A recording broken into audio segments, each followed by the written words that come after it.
Hello and welcome. My name is Claire Mazzini, and I am a corporate counsel for Microsoft Canada. In this video, we will explore how Microsoft 365 Copilot can integrate in your daily workflows as a legal professional, inspired by scenarios drawn from my experience. First, let's take a moment to discuss prompting. Prompts are instructions or questions you use to tell Copilot what you want. More complex prompts will usually include 4 parts: what you want, your goal, why you need it, and who is involved, the context, how Copilot should respond, your expectations, and what information Copilot should use, your sources. The prompts I am using in this video come from various sources, have evolved over time, and will surely continue to. Some I have entirely crafted. Others I have adapted or were heavily inspired from prompts shared by colleagues or other sources. The beauty of prompting lies in its flexibility. You can tailor prompts to suit your unique needs and circumstances. Therefore, I would invite you not to focus too much on the exact wording of the prompts I demonstrate. There's no one-size-fits-all phrasing, and a good prompt may evolve as the technology and your own skills do. The goal is to grasp the principles behind effective prompting so you can adapt and create efficient prompts in various contexts, even if they differ from the examples provided. Microsoft provides a wealth of resources to help you hone your prompting skills. In addition to these resources, one way to approach prompting is to do so with the same clarity, contextual awareness, and iterative refinement you would use when guiding a junior team member. This means giving clear instructions, providing enough context for accurate understanding, and being ready to vary your approach based on the responses you receive. I'd also like to mention that this video showcases some of the latest features available as of January 2025. That said, my main objective isn't just to showcase Copilot features. More importantly, I want to share the thought process behind integrating Copilot into our daily routines. By guiding you through how I make use of Copilot step by step, my hope is to encourage you in thinking creatively to find your own way to incorporate Copilot into your professional workflows. Finally, throughout this video, I will often begin prompts by addressing Copilot directly. This is to make it clear when I'm interacting with the tool. However, in your own use of Copilot, this step is unnecessary. With that in mind, my story starts right before lunchtime on a Wednesday. I receive an urgent email from an employee regarding a document that needs to be signed in the next few hours. Because the email itself doesn't have a lot of information, I use Copilot to summarize the email thread. This feature can be found at the top of each individual email and is available by default in both Classic and New Outlook. The summary generated by Copilot highlights that the document is holding up a critical project for professional services. Any delay could compromise the services team's ability to meet project milestones. Upon opening the document attached to the email, I discover that it is written in Spanish, a language that I'm not fluent in. While I have basic notions that will allow me to read through the document, it would be a really slow exercise. It turns out that, luckily, this document is not that long, and I have an automatic suggestion from Word Online to translate the document into English.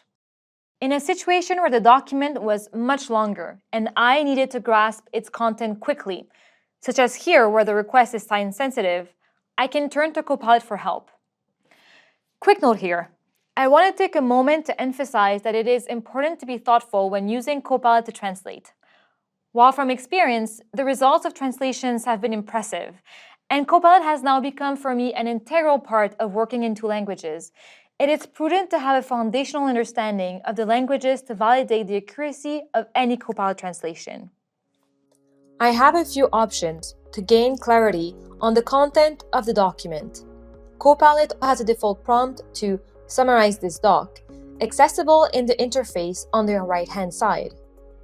Copilot summaries include links to the exact sections of the document it references, allowing me to verify the information with a single click. Alternatively, I can ask questions to Copilot in the chat if there is some specific information that I want to verify. Copilot, what kind of document is this? Copilot responds in English, and quickly identifies that a document is akin to a personal non-disclosure agreement, but I'd like to know more. Copilot, can you please tell me, what is the confidentiality period? What is considered confidential information? Are there any clauses that impose penalties? And please indicate if the agreement is silent on any of those points.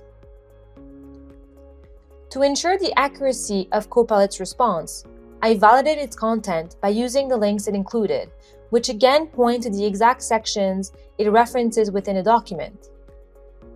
It allows me to know where Copilot has found the information, to cross-check it seamlessly and refresh my Spanish at the same time. And, just to cover all bases, Copilot, is there anything else the signatory should know to understand their obligations under this agreement and the risks in signing it?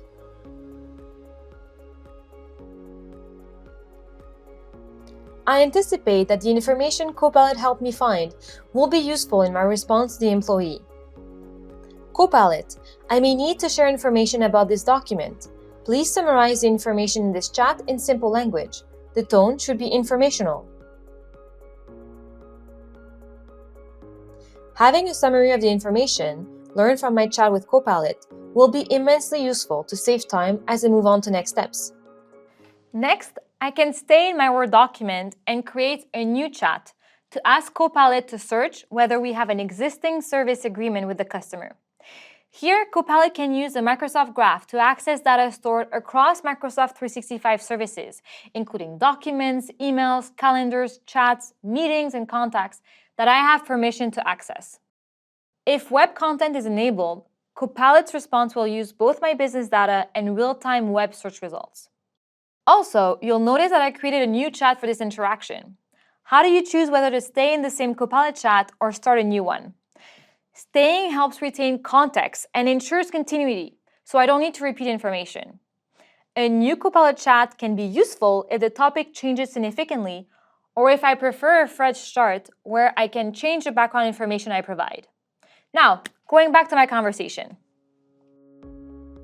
Copilot, do we have a service agreement with XYZ Inc.?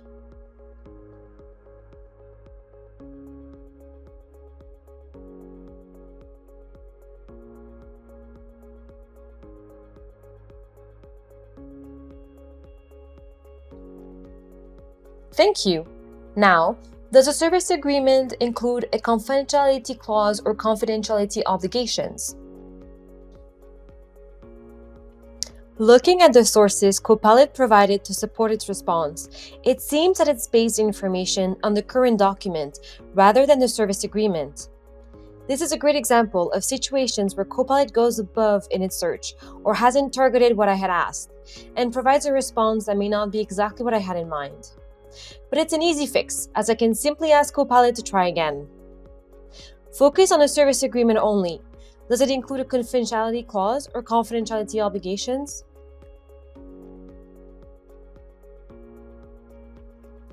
Using Copilot's response and the links provided, I confirm that the service agreement already includes a confidentiality clause that, from our standpoint, sufficiently protects the exchange of confidential information between the parties for this project. Now, I wrap up this chat as I did for the personal non-disclosure agreement. Thank you. Now, I may need to share information about this document. Please summarize the information in this chat in simple language. The tone should be informational. Finally, I want to confirm the company's internal policy on personal non-disclosure agreements and confidentiality obligations. I know where the policy is, but it requires some searching across SharePoint sites. I turn to Copilot, still in my Word document, to quickly find and query the company's internal confidentiality policy.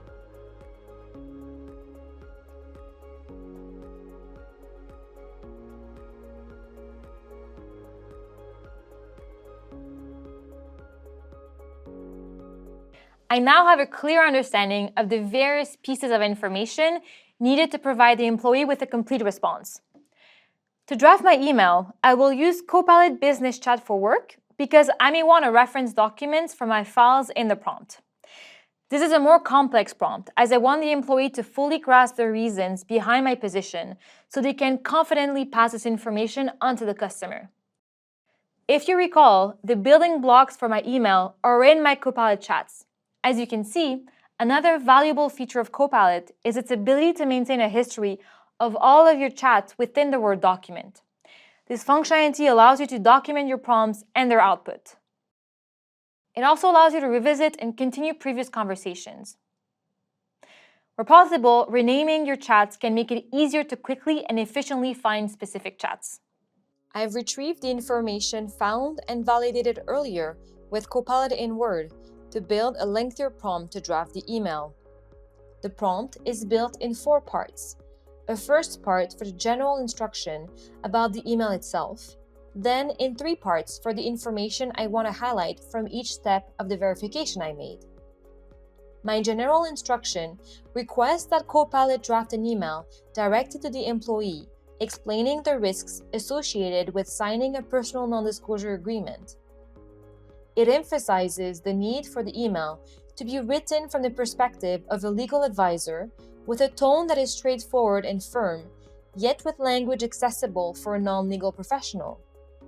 Then, my prompt outlines specific concerns about the personal non-disclosure agreement before referencing the information I found regarding the company's corporate policy on confidentiality and the existing service agreement with the customer. As I draft my prompt, I make sure to reference the document in Spanish, the corporate policy, and the service agreement to further contextualize my instructions. My references could include a myriad of other documents I have access to in my OneDrive if I needed to. This is also a good example of the thought exercise behind more complex prompts. It allows you to focus on organizing your thoughts and what you really want to communicate or accomplish without worrying too much about the format, since Copilot takes care of that in the first draft. I had initially specified a particular tone for the email, but upon review, I find that it is not quite right. Copilot, please make the email more concise and change the tone of the draft email to be professional, polite, and informational. Given the tight turnaround time, I want to help the employee efficiently respond to the customer. To do so, I will ask Copilot to propose an email that the employee can send to the customer with all the relevant information. Please draft a short email addressed to the customer. The email should explain in a polite and informative manner why we consider that their request to have our employees sign their personal non-disclosure agreement is not needed based on the existing confidentiality language in the services agreement.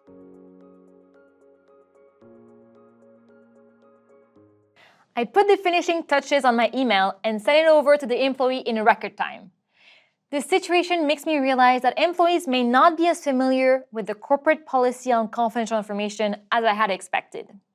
Using Copilot, I decided to prepare a short FAQ to help employees learn more about the policy. I can then add the FAQ to a SharePoint site, share it in a Teams channel, or by email. To create an FAQ for a document, I can either choose Generate FAQ through the Copilot icon in OneDrive, use Copilot in Microsoft Word, or use Copilot Business Chat. As the FAQ I want is simple, I decide to use the Copilot in OneDrive. I only need to select the policy and then select the FAQ shortcut. As Copilot wraps up the FAQ, I want to draw your attention to an important aspect of the process I demonstrated. Throughout the video, I analyzed the situation and made informed decisions about how to proceed, using Copilot's capabilities to increase my own efficiency. In this way of using technology, I maintained ownership of the thinking and decision-making process while harnessing the invaluable support Copilot can provide. This workflow of streamlining the review process, ensuring compliance, and facilitating clear communication highlights how Copilot can assist me every step of the way. In today's fast-paced world, cultivating a mindset of continuous learning and adaptable habits can be a game changer when embracing new technology.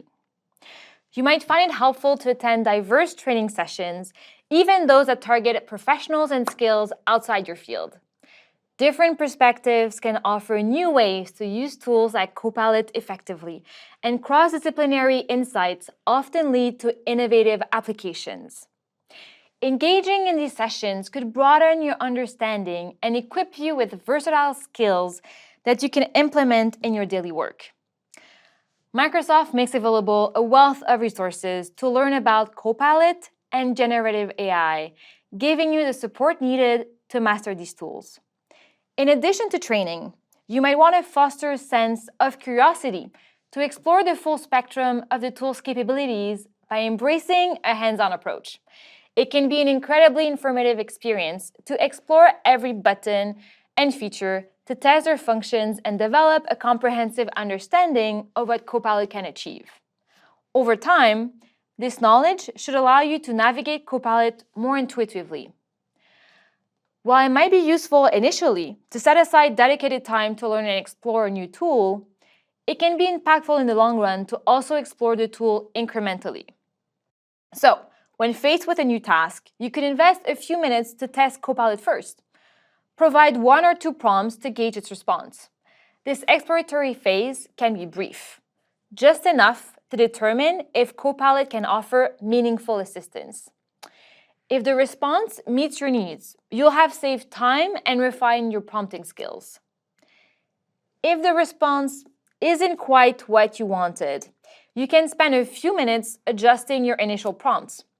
Experiment with different approaches. Be more precise, concise, or expansive. Give Copilot more leeway or be more restrictive. Change your tone to be more firm or pleasant. Offer examples of similar material to emulate.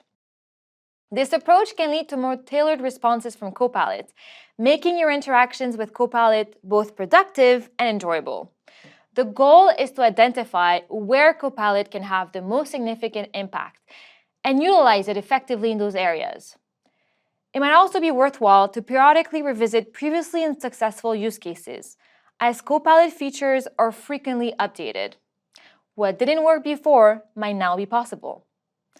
And even if Copilot's response doesn't perfectly match your needs, Copilot can serve as a great ally to overcome inertia when starting a new task. It often provides a useful first draft that saves time and effort and helps you organize your thoughts on how to approach the task. Lastly, when working on complex tasks, it could be beneficial to break them down into smaller, more manageable steps. You can then use Copilot to assist with each step rather than asking for the final result from the start. For tasks central to your role and expertise, you likely have a clear vision of the outcome and strict expectations. It might be challenging to get Copilot to align perfectly on the first few tries, just as it would be for a junior member you are delegating the task to. For instance, if you're creating a contract issues list, asking Copilot to generate the entire list from the onset may not yield the desired result. Instead, you can start by having Copilot compare key legal positions between documents, summarize each party's arguments, identify the party's request, and then compile these into a table. I hope you found this video helpful, and thank you for watching.